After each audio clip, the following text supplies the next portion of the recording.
अपने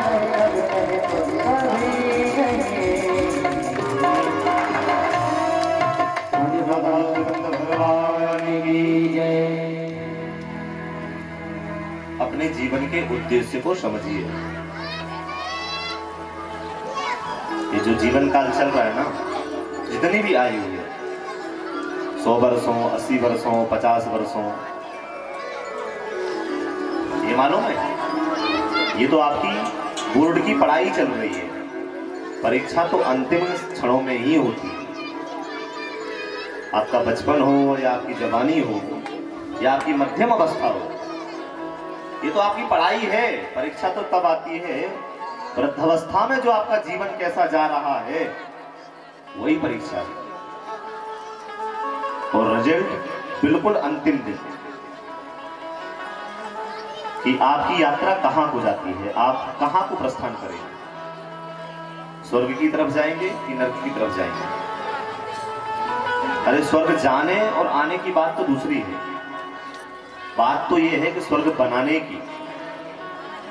जीवन जो मिला है स्वर्ग बनाना है या नरक बनाना है, फैसला आपके हाथ में है। वस्तुनिष्ठ अपने उद्देश्य को समझना पहले, और जो भगवान ने हमें उद्देश्य दिए हैं, कर्तव्य दिए हैं, उन कर्तव्यों के लिए पालन करना, उनमें सतत लगे रहना। देखिए, अड़चन आनी है, उलझन आनी है, पर उनसे भी निकल करके हमें उन सब से पार जाना है। तभी जाकर के हम, भाई किसी भी चीज, कोई भी चीज, वस्तु सहजता से प्राप्त नहीं होती, उसमें संघर्ष करना पड़ता है। तो थोड़ा सा संघर्ष तो रहेगा, लेकिन उस संघर्ष से बाहर निकल करके तभी हम समझिएगा कि हमने भागवत की कथा सुनी है और उसका लाभ हमें मिला है। बोले दीन बंधु भगवान की जय। सुखदेव जी कहते, राजन एक और चरित्र मैं तुम्हें सुनाता हूं। ये भगवान के चरित्र जो है सबसे अलग चरित्र है। भागवत के अंदर भगवान के 3 मित्रों की विशद चर्चा है, और तीनों मित्र बड़े अद्भुत हैं।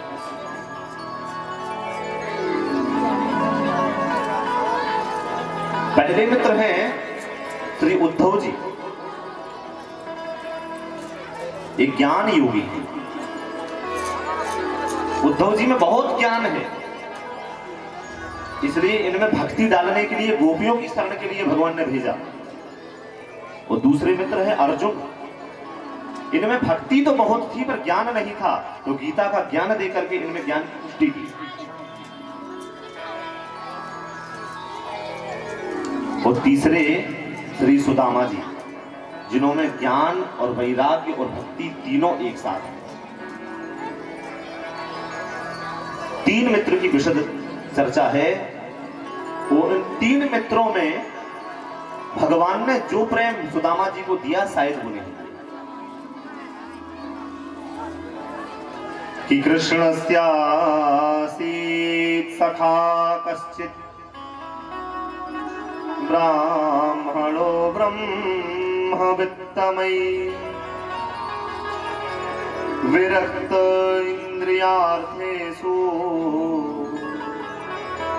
प्रसन्नात्मा जितेन्द्रियः।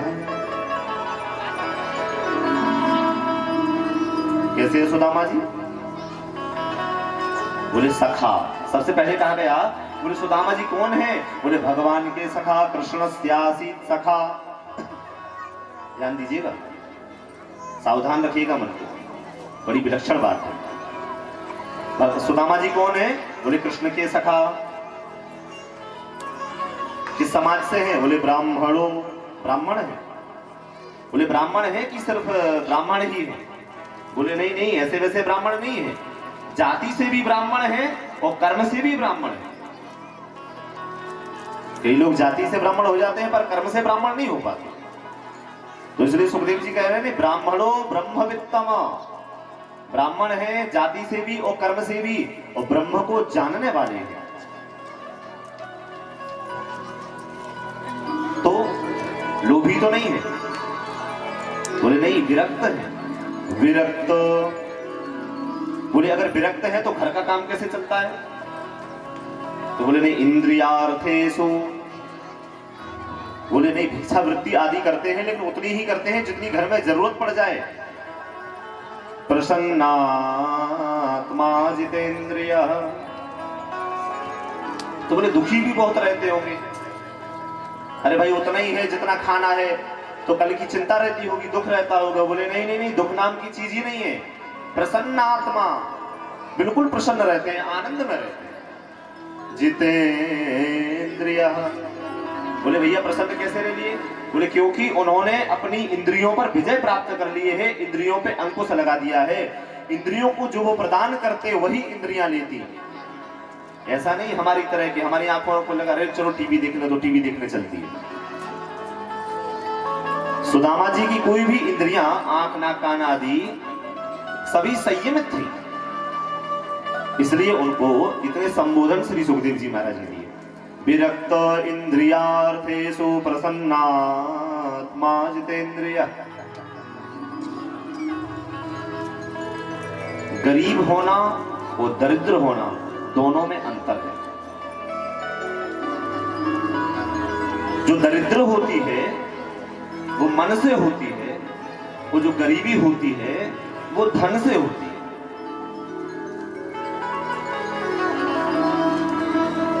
बहुत धन भगवान ने दे दिया, फिर भी और पाने की इच्छाएं बढ़ रही हैं, जो ये और मिल जाए, वो और मिल जाए, ऐसा और मिल जाए, वैसा और मिल जाए, तो समझ लीजिए आप दरिद्र हैं। आप गरीब नहीं हैं, आप दरिद्र हैं।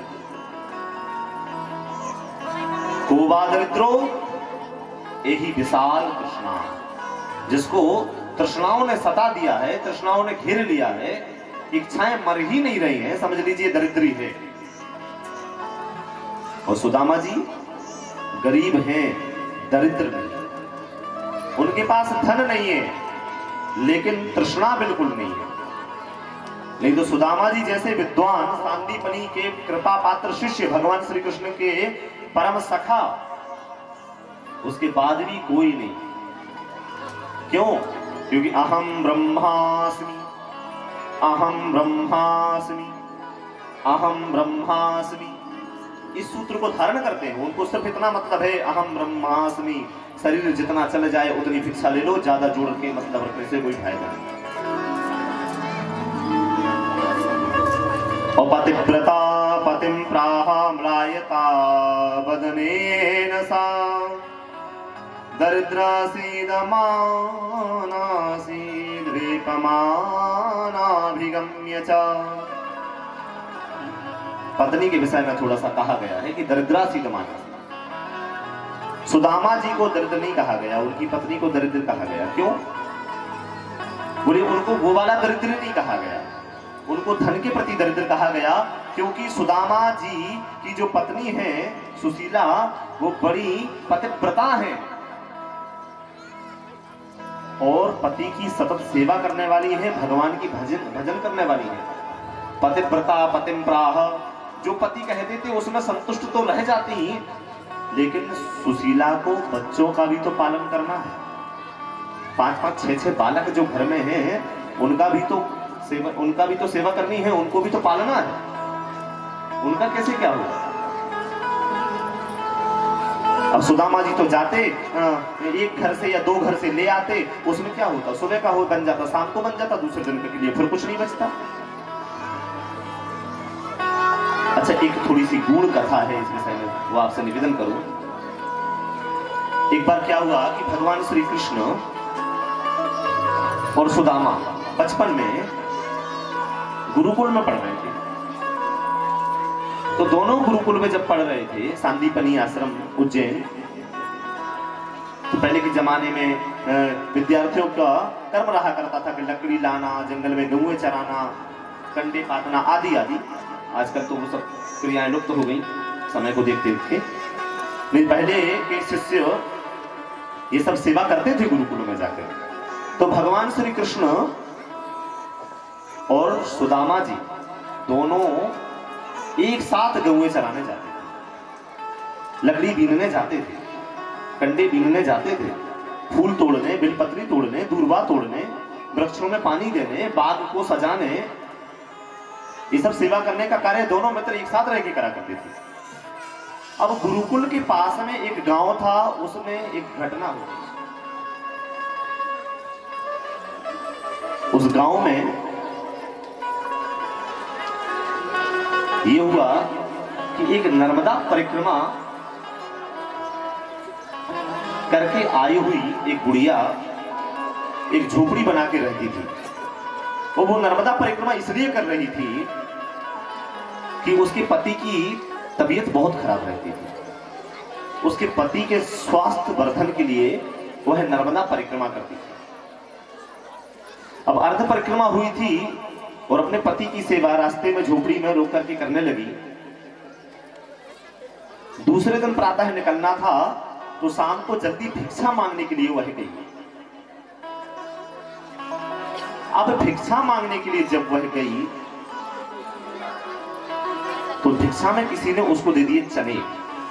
तो वो चने लेकर के आई और पति की चारपाई के नीचे उसने रख दिए और पति की सेवा करके उसकी आंख लग गई। अब उसको लगा कि सुबह हम उठ करके चले जाएंगे, यहीं से नर्मदा की ओर परिक्रमा करेंगे जिससे हमारे पति का स्वास्थ्य ठीक हो।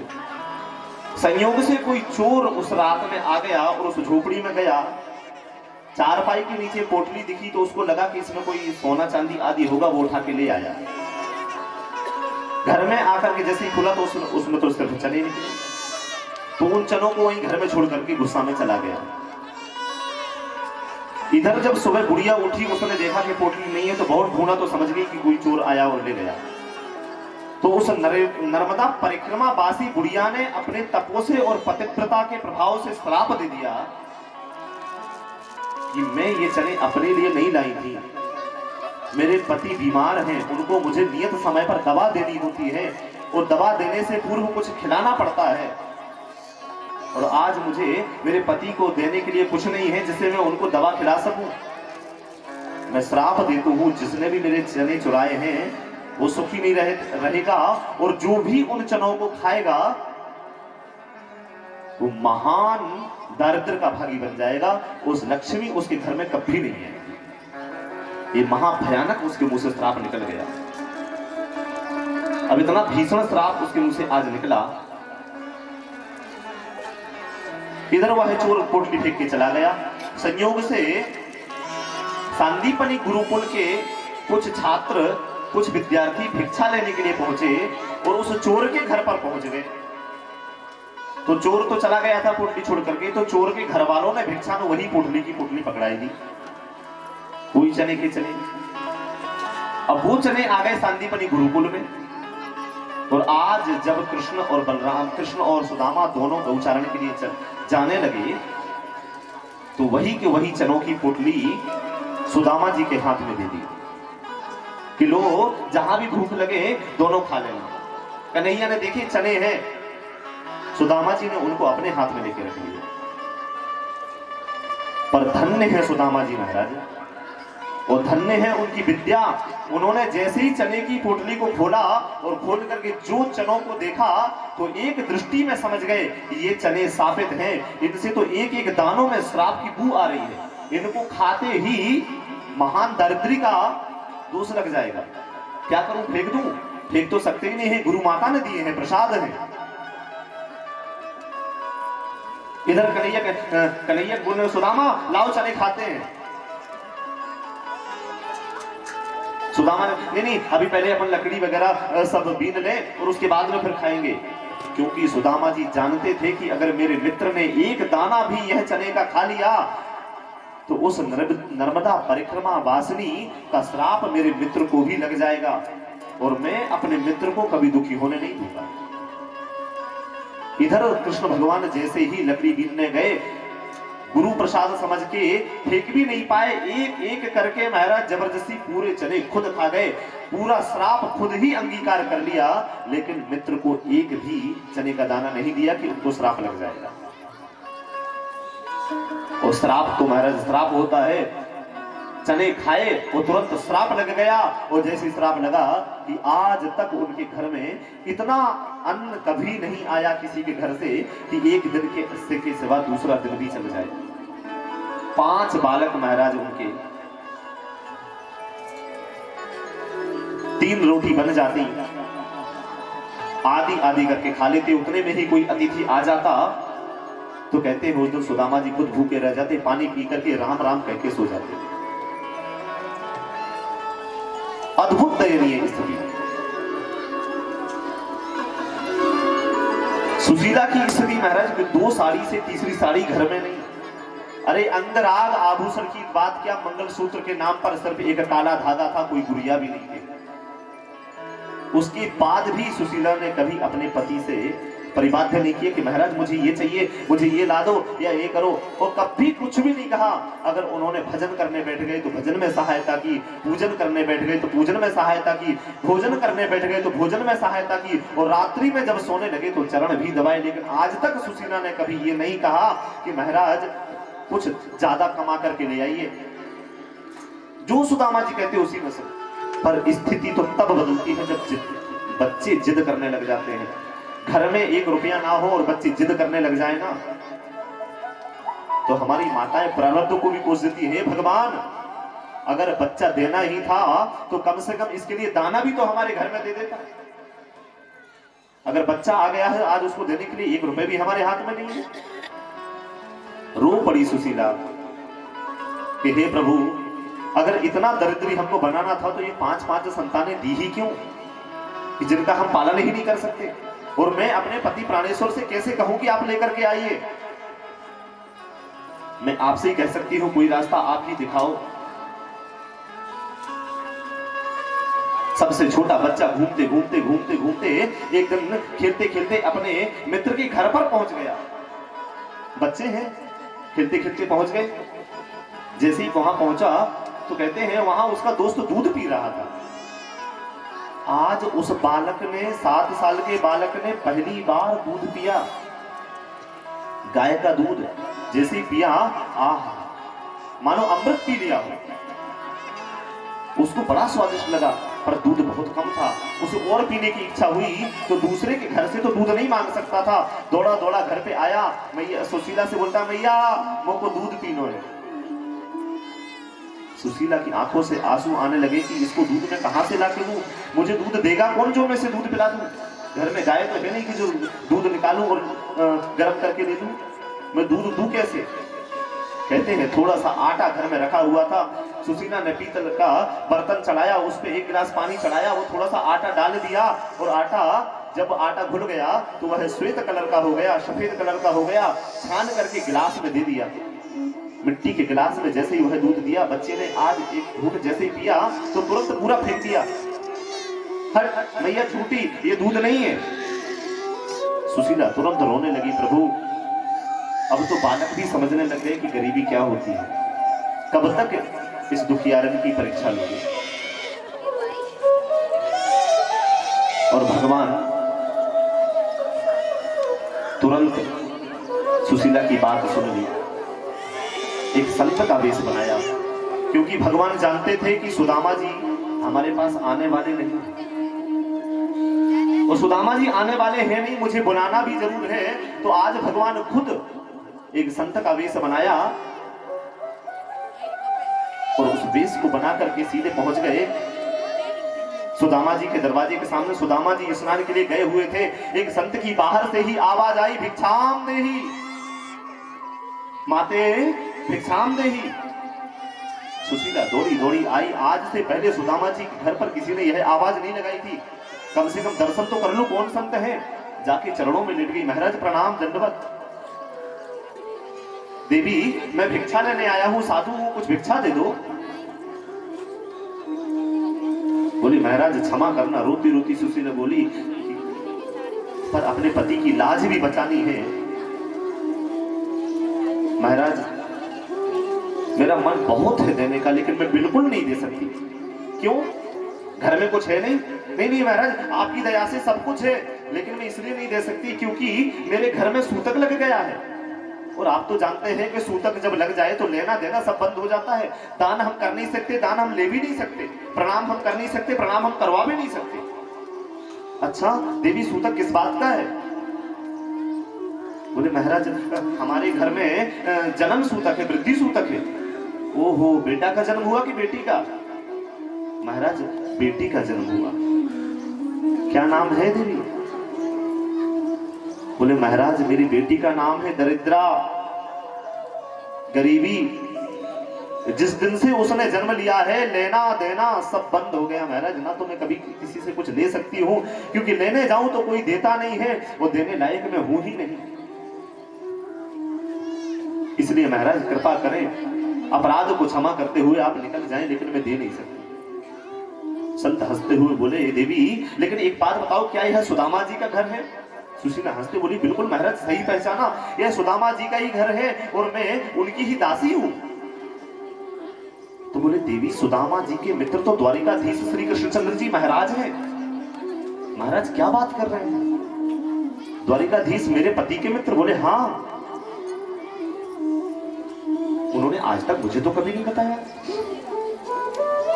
अब देवी उन्होंने क्यों नहीं बताया यह तो मुझे नहीं मालूम, लेकिन मुझे अच्छे से मालूम है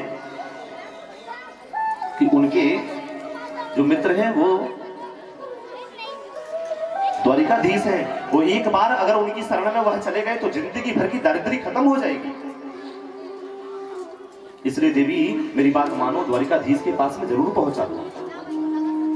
संत ने वहां से विदा ली। आज रात्रि में जैसे ही सुदामा जी आए, भोजन प्रसादी आदि हुई, सुशीला आज चरण दबाते दबाते पूछ उठी, बोले प्राणनाथ आपकी अगर इच्छा हो तो एक बात पूछूं? पूछो देवी। क्या द्वारिकाधीश सचमुच आपके मित्र हैं? जैसे ही द्वारिकाधीश का नाम सुना, सुदामा जी के नेत्रों में झरझर आंसू की निर्धर धारा लग गई। देवी तूने बिल्कुल सच कहा, आज तूने नाम लेकर के मेरे बचपन के मित्र की याद दिला दी। हाँ वह सचमुच मेरा बहुत प्यारा मित्र है। तो प्रभु आपने मुझे आज तक बताया नहीं। बोले देवी कैसे बताता? मैं इतना गरीब हूं, मेरा मित्र इतना अमीर है, मैं किसी को बताता तो लोग हंसते। अरे महाराज पैसों वाले के साथ में दूर का संबंध भी लोग जोड़ना पसंद करते हैं और गरीबों के साथ में बहुत करीब का संबंध भी लोग तोड़ना पसंद करते हैं। यह संसार की रीत है। तो देवी में कैसे बताता कि पैसा बिन बाप कहे बेटा कपूत भयो, पैसा बिन भाई कहे बंधु दुखदाई है।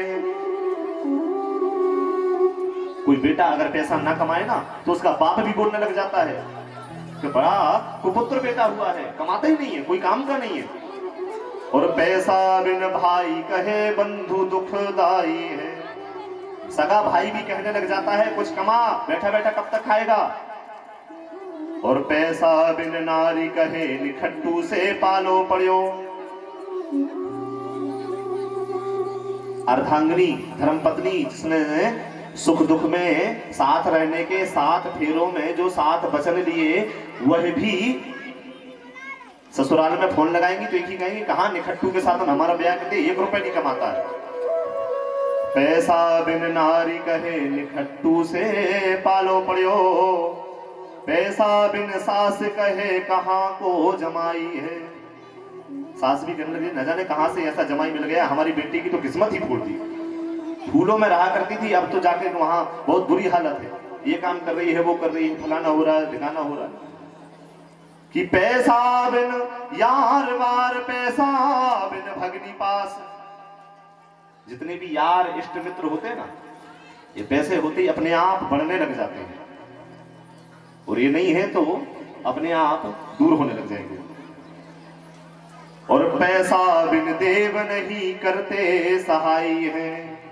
अरे ये तो संसार की है, बहुत अच्छी बात कही। पैसा के बिना देवता भी सहायता नहीं करते। क्यों? समस्या आएगी, पंडित जी के पास जाओगे, पंडित जी जन्म कुंडली देखेंगे, हाथ देखेंगे, बताएंगे राहु खराब चल रहा, राहु का जाप कराओ। तो राहु का जप कराओगे तो उसमें भी तो दक्षिणा ही चाहिए भैया, वो थोड़ी ना फ्री में हो जाएंगे। इसलिए पैसा बिन देव नहीं करते सहाय है, कि कहते गरीब दास पैसा तुम राखो पास। स्वामी गरीबदास जी ने लिखा है पद। गरीबदास जी कहते हैं इसलिए सज्जनों सदैव पैसे की गरीमत को समझो, पैसे को गांठ में जोड़ना सीखो, उड़ाना मत सीखो। कि पैसा बिन मुर्दे ने लकड़ी ना पाई है। अरे मरने के बाद मुर्दे को जलाने के लिए फ्री में लकड़ी भी नहीं मिलती बड़े बड़े शहरों में, तो जिंदों को पैसों की जरूरत है क्या, मुर्दों को भी पैसों की जरूरत है। कि टका धर्म टका कर्म टकायाम परमं तपः और यस्य गेहे टका नास्ति हा टका टक टकायते। जिसके पास पैसा नहीं होता वो सिर्फ दूसरों को देखने में ही रहते। तो देवी लोग पैसों वालों से ही संबंध जोड़ना पसंद करते हैं, गरीबों से संबंध जोड़ना पसंद करता ही कौन है। इसलिए अच्छा है कि अपने राम अकेले ठीक है, किसी को बताने से फायदा क्या। अरे स्वामी पर मुझे तो बता देते। पर देवी आज तुम्हें कैसे मालूम? बोले बस मुझे मालूम पड़ा। सुशीला बोलती है महाराज मेरी एक इच्छा है कि अगर आपको ठीक लगे तो कम से कम एक बार द्वारिकाधीश के दर्शन अवश्य कर आइए। अच्छा देवी क्या मुझे जाना चाहिए? बोले प्रभु आपके मित्र हैं, वो राजा बन गए हैं, वो राजा बन गए तो कम से कम राजा बनने की शुभकामनाएं देने ही चले जाओ। कि अयम ही परमो लाभो उत्तम श्लोक दर्शन। वाह देवी आप जैसी धर्मपत्नी भगवान सभी को दे जो भगवान के दर्शन के लिए लालायित कर रही है। ठीक है देवी पक्के में मैं दर्शन के लिए जाऊंगा, पर देवी एक समस्या है। क्या? बोले कुछ स्थान देवी ऐसे हैं जहां पर खाली हाथ कतई नहीं जाना चाहिए। अपने गुरु के यहाँ पर, मंदिरों में, देव स्थानों में, संत महात्माओं के यहाँ पर, अपनी बेटी के यहाँ पर, अपने भांजे के यहाँ पर, अपने से बड़ों के यहाँ पर कुछ स्थान ऐसे होते हैं जहां पर खाली नहीं जाना चाहिए, कुछ ना कुछ लेकर के जाना ही चाहिए। पर अपने राम के पास तो कुछ है ही नहीं, क्या लेके जाऊं? बोले महाराज उसकी व्यवस्था मैं कर दूंगी, आप तो अपनी तैयारी करिए। आज प्रातः काल 4 बजे सुदामा जी उठे, स्नान आदि किया और सुबह 7 बजे तक तैयार हुए। लाठी उठाई, देवी व्यवस्था हुई। किया चित्वा चतुरो मुष्टीन विप्रान पृथक तंडुलान चैल खंडेन तान बद्ध्वा भर्तादामुपाश्रितम्।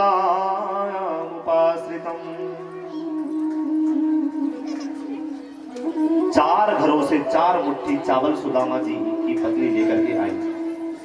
वो चारों को मिलाया और फिर एक मुट्ठी बांध दी, फिर लगा कि कम होंगे तो एक मुट्ठी और डाल दी और फिर एक मुट्ठी और, 3 मुट्ठी चावल बांध करके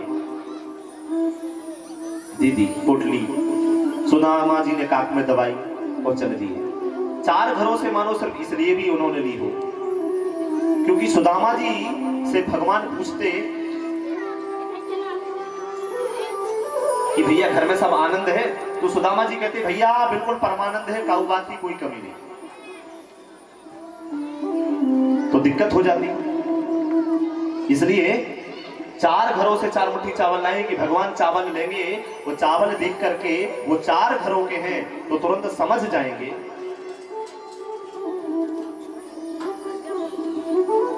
तो 4 घरों के चावल देख के समझ जाएंगे कि सुदामा जी की स्थिति कितनी गरीब है।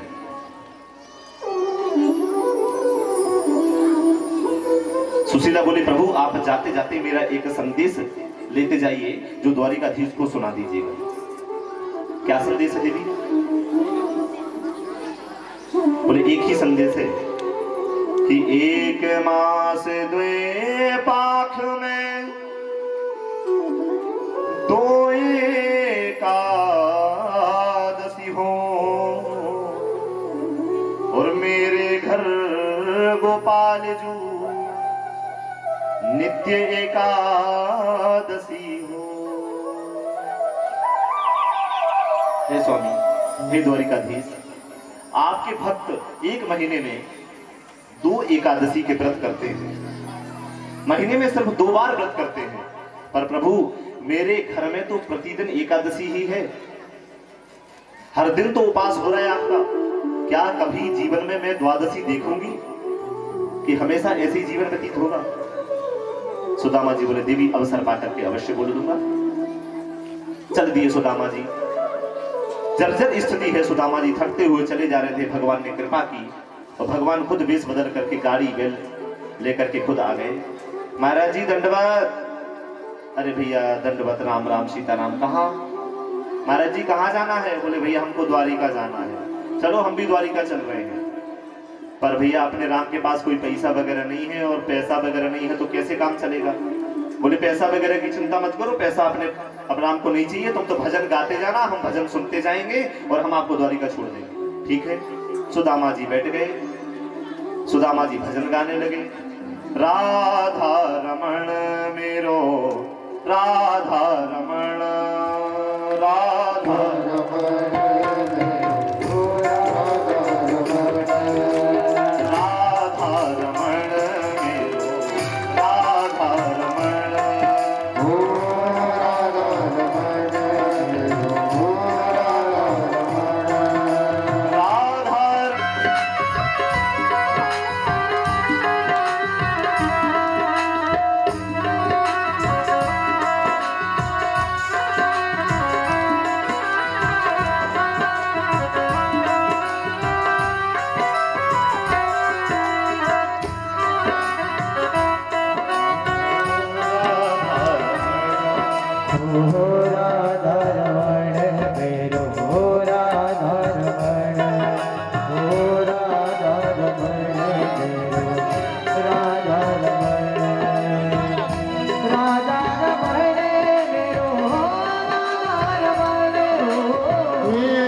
राधा गोविंद भगवान की जय, द्वारिकाधीश की।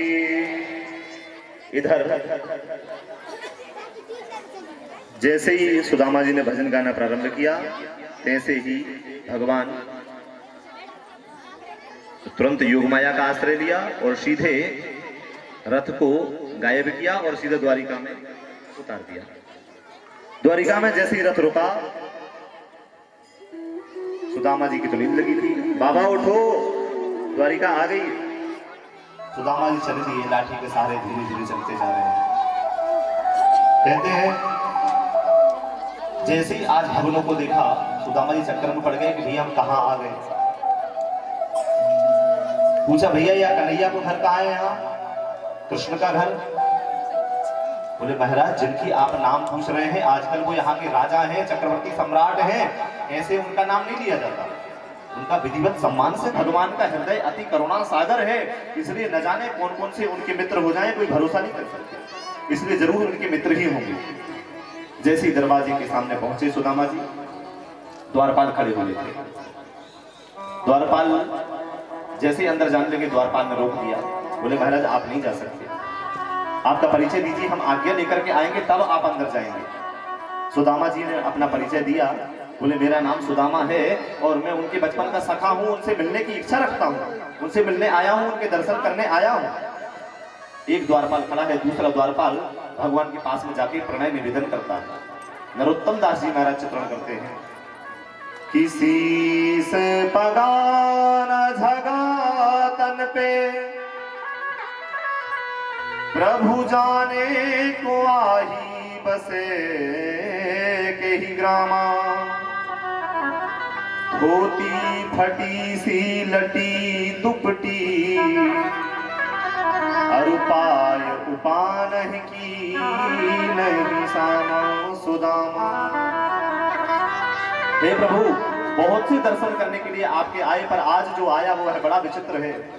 शीश पर ना तो पगड़ी है, ना पैरों में कोई जूते चप्पल उपाना है, और धोती भी फटी सी है, पूरा शरीर जर्जर है महाराज, पैर कंटक कीर्ण हो रहे हैं और एक हड्डी पूरा शरीर हो रहा है। लेकिन बस यही कहता है कि मेरा नाम सुदामा है और मैं उनके बचपन का साथी हूँ। जैसे ही भगवान ने कहते हैं सुदामा नाम सुना तो तुरंत नेत्रों में अश्रु जलधारा बहने लगी। भगवान तुरंत अपने स्थान पर खड़े हो गए और जैसे ही खड़े हुए, अब आइए इसी झांकी को हम सुदामा चरित्र के रूप में दर्शन करते हैं।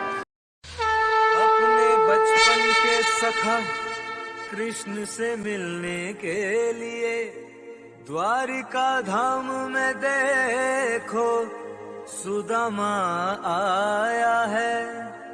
कुछ नहीं भेंट में देने के लिए इसके सिवा, मित्रता प्रेम और विश्वास साथ लाया है।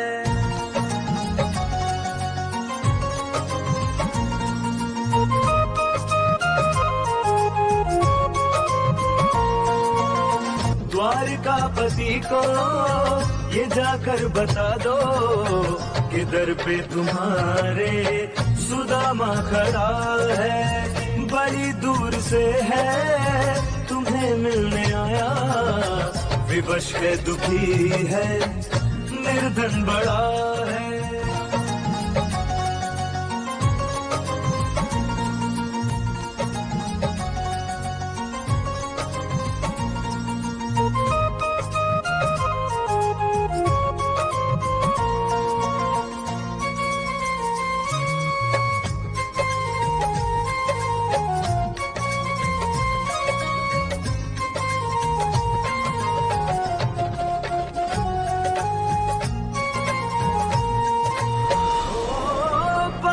संदेशा कृष्ण दौड़े आए, नेह से सखा को हृदय से लगाए। नेह से सखा को हृदय से लगाए। हुई पूर्ण आशा मिटी सब निराशा, द्वारकापति जो द्वारकाधीश की जय हो, द्वारकाधीश की जय हो।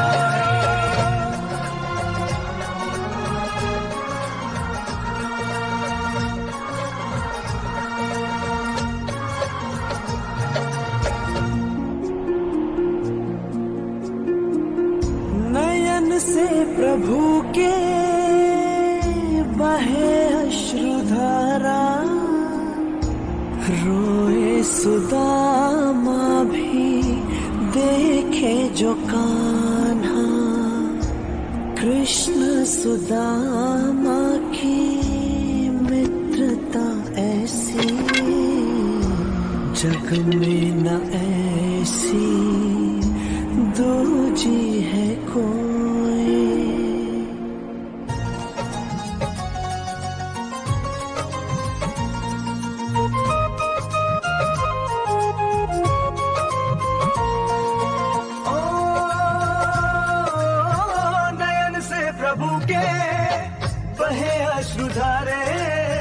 अश्रु से सखा के चरण वो पखारे। अश्रु से सखा के चरण वो पखारे। हुई पूर्ण आशा मिटी सब निराशा, द्वारकापति जो संग में खड़ा है। द्वारकापति जो संग में खड़ा है। कन्हैया से मिलकर है हर्षित सुदामा, द्वारकापति जो संग में खड़ा है। रुक्मिणी सोचे प्रभु ने ये किसको, हृदय की अंगूठी में रत्न सा जड़ा है। हृदय की अंगूठी में रत्न सा जड़ा है।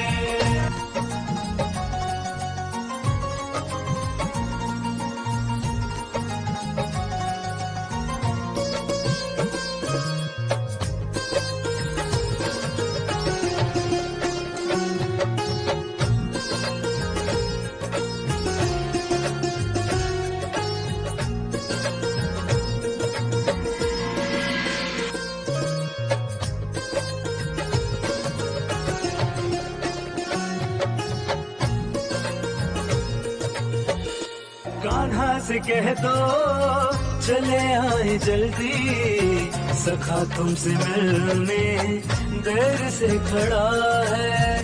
घर पे तुम्हारे सुदामा खड़ा है, घर पे तुम्हारे सुदामा खड़ा है।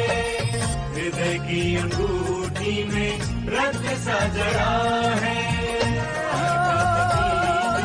द्वारकाधीश की जय हो, सामने खड़ा द्वारकाधीश की जय हो।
तुम आए इते न किते दिन खोए।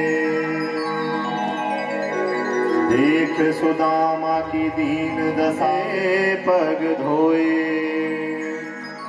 प्रीतो व्यमुंचयन बिंदून नेत्राभ्याम पुष्करे क्षणः।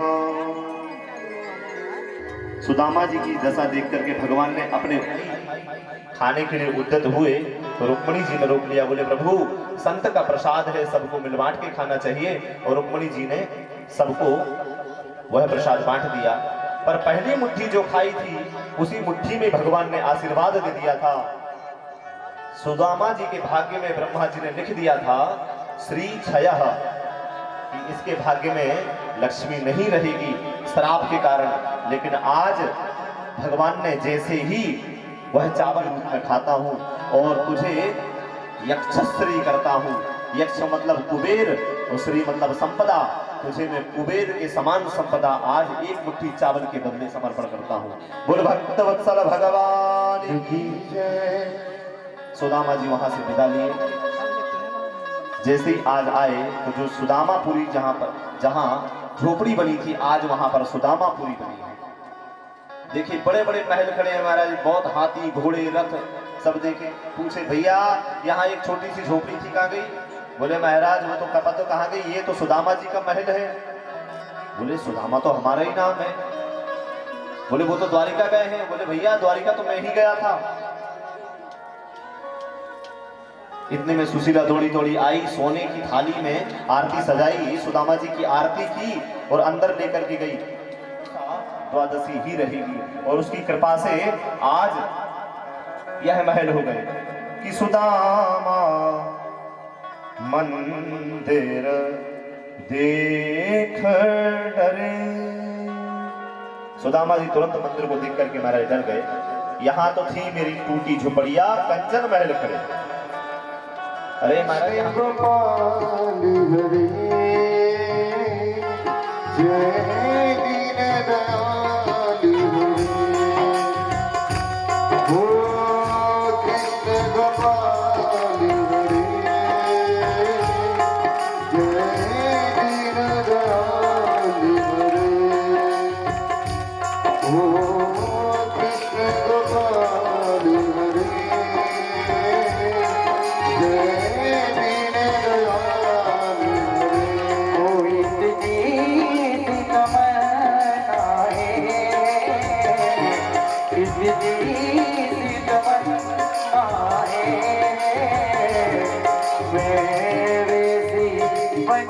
जाऊं जो तेरी मर्जी है, मैं वैसी बन जाऊं जो तेरी मर्जी है।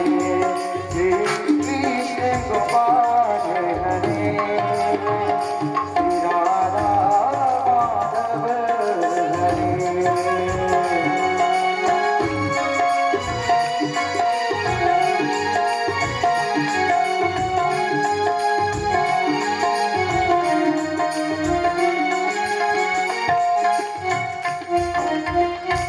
द्वारिकाधीश की जय हो। तो मैत्री की पराकाष्ठा भगवान श्री कृष्ण और सुदामा जी का चरित्र, एक एक चरित्र दर्शनीय है। उनका दर्शन करें, उनको जीवन में उतारें, यह भागवत से हमें शिक्षा प्राप्त होती है। वेद आदि स्तुति आगे कथा में सुनाई गई। भस्मासुर का प्रसंग सुनाया गया। सुभद्रा का हरण कैसे हुआ विस्तार से श्री सुखदेव जी महाराज ने सुनाया।